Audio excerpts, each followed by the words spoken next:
Thank you. Thank all of you. Golly, what a great group of people. Great to see you. My mom used to say if you give food away, they'll show up. I don't know if that's true.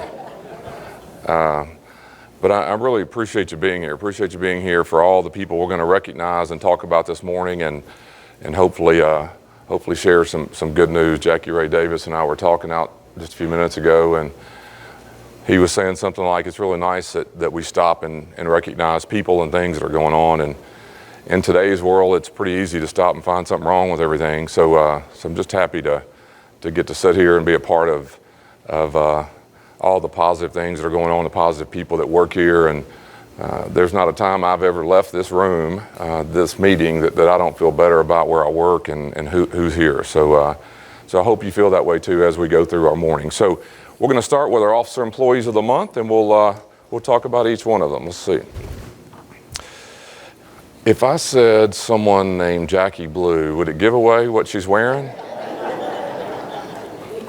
Something told me that she's going to be the best dressed person today no matter what. So our Employee of the Month is Miss Jackie Blue for May 2022.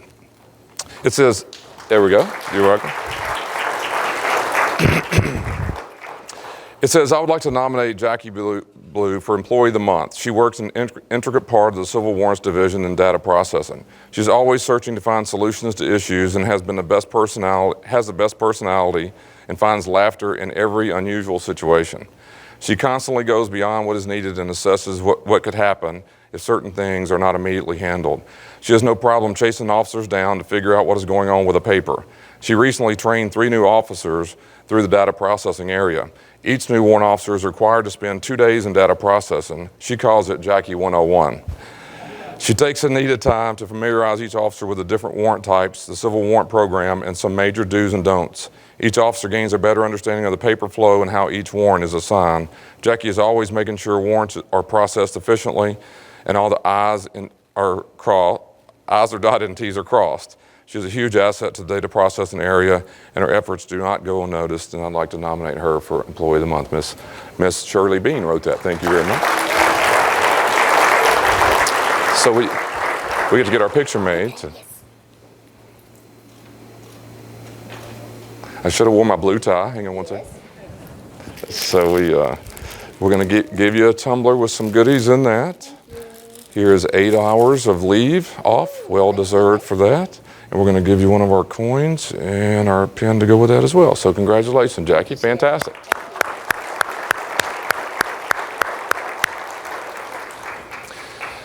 So if you don't know, every month for a few minutes before we come down here, we get to sneak upstairs and kind of gossip a little bit.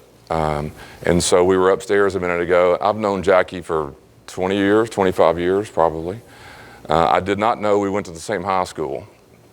We were the Big Blue, by the way. Did you know that? She went to Antioch High School, so we were Go Big Blue. She was also a cheerleader in the wintertime and a basketball player in the fall and early winter, and went on to play at Belmont as well. And so I just enjoy getting to know her. She was a much better athlete, much better known in Antioch than I was, so I just wanted to say that. It's really nice to get to know. So our Officer of the Month for May 2022 is Miss Angela Hamilton. There we go.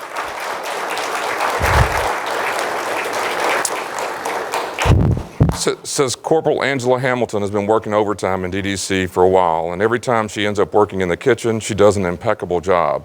At a time when officers are short, she is never short of her time and knows how to use it wisely. You never have to ask her to do anything, and she is good at what seems like everything. She does not complain about the workload. Instead, she rolls up her sleeves and does what it takes to accomplish the mission at hand. This nomination of Officer of the Month has been long overdue and most deserving. When officers are called on the radio to go to transportation staging to pick up inmates, releases are called, trash needs to be taken out, or officer needs a break, Corporal Hamilton is the first to pick up the radio and takes on the task. Corporal Hamilton is a great candidate and representative of this award, and that's submitted by Mr. Farley. I want to make sure that, there we go. Come right here, we'll get our pictures. There's your certificate. We will give you a set of tumblers. There's some goodies in there. You can take that with you. I don't know if you'll ever do this, but you need to take 8 hours of leave off. You need to make sure to do that. Here's a ribbon for your uniform as well, and a pin to go with that. So congratulations. Thank you for job. Thank you very much.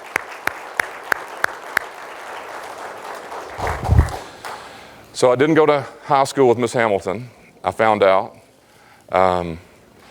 She's got a cool story. She was in Houston, Texas, early 17 and 18, and applied to come to work here from Houston.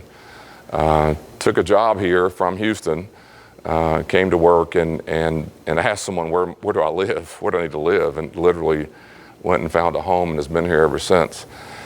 So there are two kind of people in the agency as far as I'm concerned when it comes to overtime or work, right? I mean, some people get paid to do 8 and skate. We used to say 8 and skate, that doesn't work when you work 12s, it doesn't rhyme, right? But we used to say 8 and skate, that meant you did your 8 hours, went home. And that's fine, that's what you get paid to do. Some people never work overtime, and some people love overtime and work as much as they can. So Mr. Farley mentions about Miss Hamilton, but he probably doesn't give you all of the details. She was sharing with me a minute ago because I was kind of digging it out of her, but this last pay cycle, on top of her regular hours, she had 125 overtime hours. And so y'all need to borrow some money from Miss Hamilton.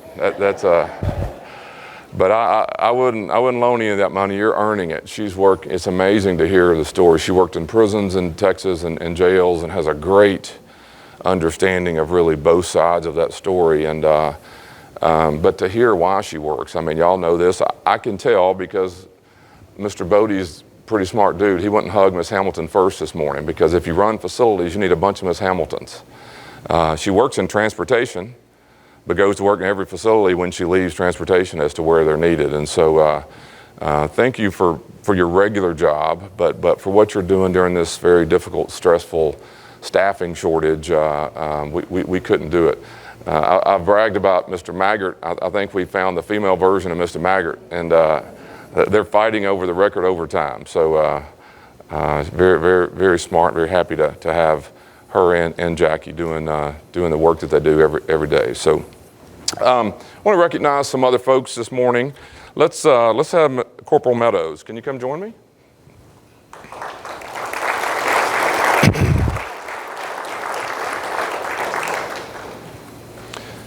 So we do this every month where we recognize individuals who are putting themselves in a professional development way out there and going and becoming certified, whether it be through ACA or AJA.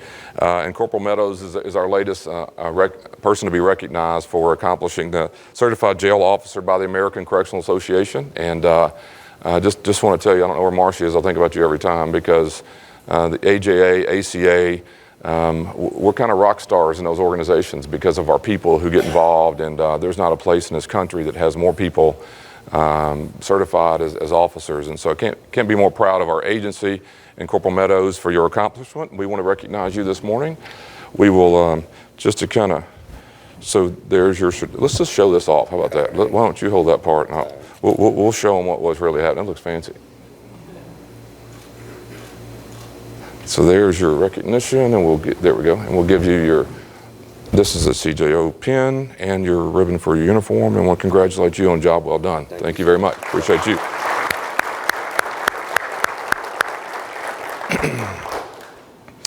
All right, can I get Corporal Houston, Officer Baxter, and Officer Wood to come up and join me?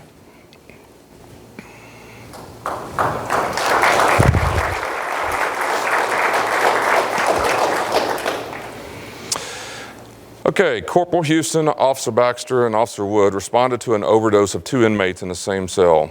Immediate care for these 2 inmates was needed as they demonstrated an outstanding and impressive level of care, as well as a sense of urgency during this emergency. The 3 officers took turns in performing CPR techniques even after WellPath and EMS personnel arrived. The level of care and commitment displayed by these officers went beyond just performing their duties. They were committed to saving the life, and as a supervisor, I was proud and happy to have them on my team. On a human level, I was humbled and moved and inspired by their commitment to go beyond what is expected in their regular job. It's written by Lieutenant Torres. I want you to come up here with us. Do you mind? Yeah, job well done. There we go. We'll give you your ribbon for your uniform. Congratulations. Job well done. We'll get a picture made here. Let's give everybody their job well done. Appreciate you very much. Thank you. Job well done. Thank you very much. There's a ribbon for your uniform. So Lieutenant, let's slide in here and get a picture with everybody, and we'll.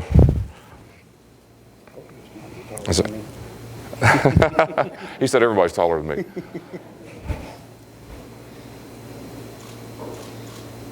There we go. Job well done. Thank you. Thank you. Thank you.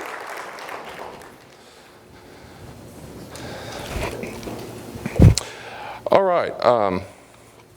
By the way, you ever think about it? I mean, we get to celebrate the work of someone, who saved two people's lives that we don't have in here with us today, and the family of those people who should be very thankful. And so sometimes we read that like it's, it is regular breathing. And when people thank God for Narcan and some things that are going on to help certain situations, but I'm totally honest. I mean, when we hire you and we train you, we hope that never happens.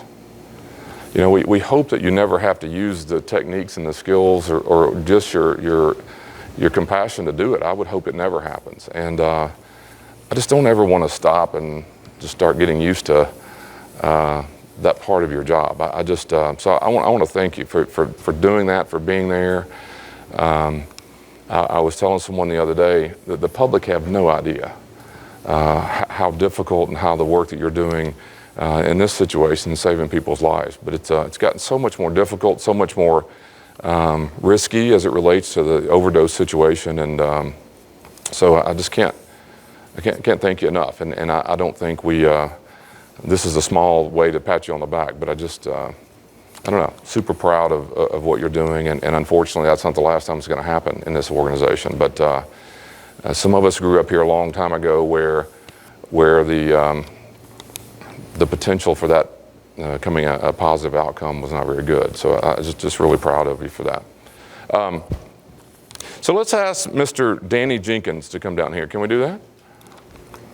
I saw him a minute ago. Someone told me he doesn't know why he's here. So I was surprised that he knew how to sing. Don't be surprised. No. National anthem, Here We Come? No.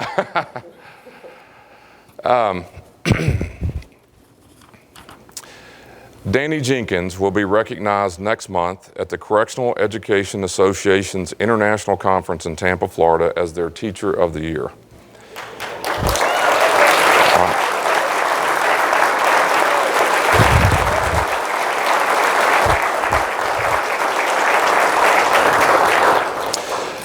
Mr. Jenkins has unmatched passion when it comes to getting his students their diploma. He makes sure to connect with those who seek help, and most importantly, he leaves a lasting and positive impression on the lives he works with. Danny Jenkins is a shining example of correctional education. National Sheriff's Office could not be more proud to have such an exceptional leader, and I wish we could all be in Tampa with you, but I promise we're going to brag about you. So I want to make sure that you have one of our exemplary service pins, coins. I want to wish you luck. We'll get your family with you. Let's get the family. Can we get them up here with us? Let's get the important ones up here. How about that? Can we? Everybody, whoever's with you. My wife. Yeah. Come on up here, Mom, and how about this? How cool is that? How about Dad? Huh? That's right. Here, slide right over here, guys. There we go. How you doing? Good? You look good. Everybody good?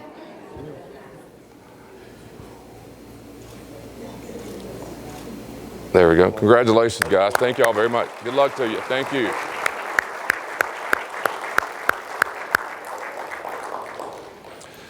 I want to thank Ms. Pruitt for the work that she does every day, but I really appreciate getting to celebrate the accomplishments of someone like Danny. And You know, it won't ever be said this way, but you can argue, and I would agree with whoever wants to make the position that Danny Jenkins is saving lives too.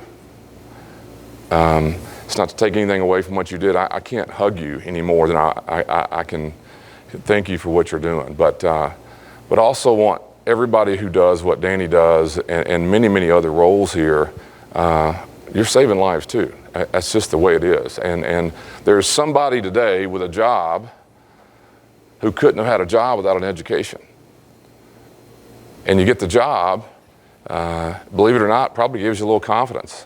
I used to say, yes, ma'am. And I'll also say this, though, Sheriff, Mr. Jenkins actually not only saved, but left 176 students to receive their high school diplomas since 2014. 117. Congratulations. Very well.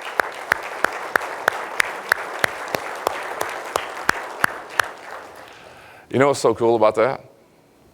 Miss Pruitt reminds me of my mom when I played sports. She's so proud, even when I did whatever I did. She'd say, he's batting 421 or whatever. So, and you know why? Because she's saving lives too.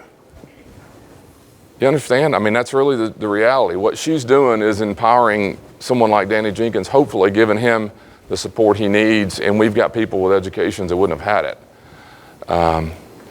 And the truth of the matter is, a lot of the people we interact with, I think y'all would agree with me, it's a little bit about the education. It's a lot about the accomplishment. It's a lot about completing something that's never been done because a lot of their lives got off track. And so I don't want to lose sight of that. You know, I can't thank people who save someone's life in a direct way. We know that. We measure that. We're here. And I can't imagine that we can get people to just keep going back and doing that for us. And so I appreciate that very much. I also want us to remember how difficult it is to do what Ms. Pruitt and Mr. Jenkins do every day too, in a way of trying to get someone in the middle of COVID, in the middle of everything else. How do we do education? You know, how are we going to do this? It's just an important part of who we are and what we do here. So, but I hope, like I said, if nothing else, we've tried to bring that whole concept into our organization, and I feel very good about that. So we are in July. That's hard to believe, although it's 100,000 degrees, right? It feels like it the minute you walk outside. But we've worked for 6 months, really very, very hard to be able to stand here and to tell you that we're the highest paid correctional agency in this area, anywhere you go look, and it's not enough, right? We worked really hard. I mean, overnight, we had a $14,000 raise to correctional officers. I mean, it's the highest, most significant amount of money change in the history of this agency. I'm just talking about the move, because we took the grade and we moved it up, and we took the pay and we moved it up, and we took the structure and lined it up with the police and fire for the first time ever. That's all great. And I said every month in here, it really was about trying to help the ones that are doing it. Don't get me wrong, I want you to get every nickel of it. Everybody, God knows, Miss Hamilton's going to triple her money. Good for her. But I told her upstairs, when I came here 20 years ago, we didn't allow overtime. We were managing a budget because we had to stay within budget. And you can't manage a budget if you're paying people time and a half to do a job that is straight time. And so we're not ever going to get back to that extreme. But I do want to get to the point where Ms. Hamilton, if wanted, we can get her some time, but people aren't being held every day when they don't want to have to stay. It's not fair to them. It's not safe. It's not healthy. And so we have worked really hard for 6 months or more. I've done everything I knew how to do to go. I met with the mayor in January, and I said, here's the deal. You know, I don't ask for much. I'm telling you, I have to have this. I'm telling you, we have to be able to compete and recruit the best people. We have the best organization. We deserve the best people. They deserve the best pay. So we're here, it's July, the council approved it, that's good news. It's being implemented. I don't think it's being felt yet. I forget when you get it on your checks. What's that? July 29th, okay. Is that Byron? I thought it'd be an officer who already was counting it. I didn't know. Here's what I want you to remember though, and I say it every month.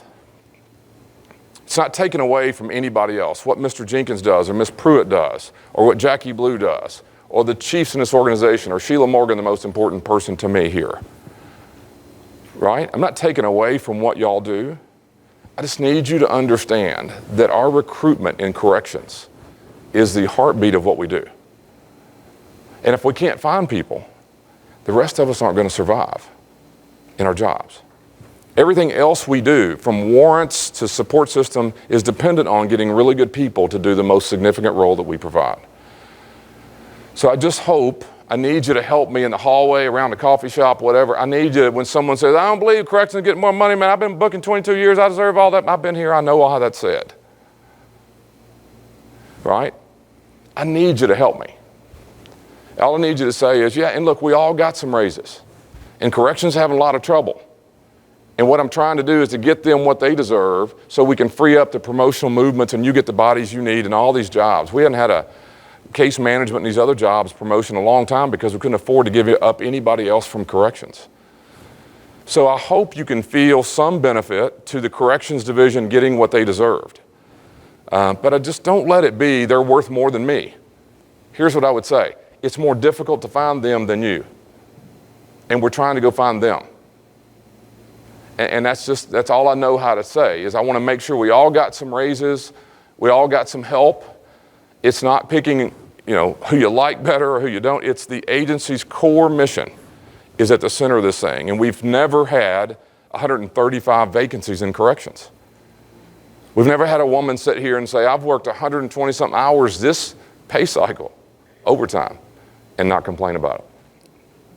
Right? I live forever when people complain about having to work, and I want that person to get to go be with their kids on the weekend and do what they want to do. I don't want to have to say, you got to stay another shift. So we're working hard to get there. We've tried the FO program, the part-time program. We've tried raising the pay, and we're doing that, changing the pay structure.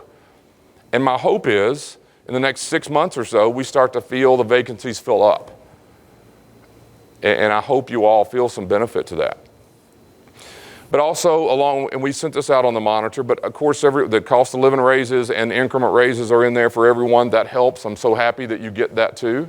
And I want to make sure that we continue to find ways to keep our agency in some sort of an equity, in our pay. This has just been an unusual 2 to 3 years. And it's very hard to find people in a city like Nashville where you can drive Uber and make $70,000. So we're competing against everything to get good people. And I want Miss Hamilton from Houston to come here. And if she wants overtime, great. If she doesn't, great. Right now, we would really be pushing anyone to work overtime because we're so short. And so I'm very hopeful that we feel that help as we go. A lot of other things going on. I hope, like we said before, I hope our events that we plan, things that we're doing. We're going to do our awards in October. Service Appreciation Week will be here in a few months as we get close to that. We have a swearing in September that we will do over here. It's going to be a big event. So there's a lot going on around our agency. We have a lot of folks in and out. I think Chief Wilkes is out today. Chief West is out today. We have a couple of chiefs, I bet. I'm sure here. Where's Mr. Hudson at? So you have anything going on? Chief Ford, how'd the fireworks go in our buildings? So we're thinking about renting space to watch it, make revenue. How about that? We could sit in here, sell popcorn, watch out the window, and in a cool air condition. That'd be pretty awesome. We'll come up with something. Does anybody have anything else? Just want to thank you for your work. Yes, ma'am.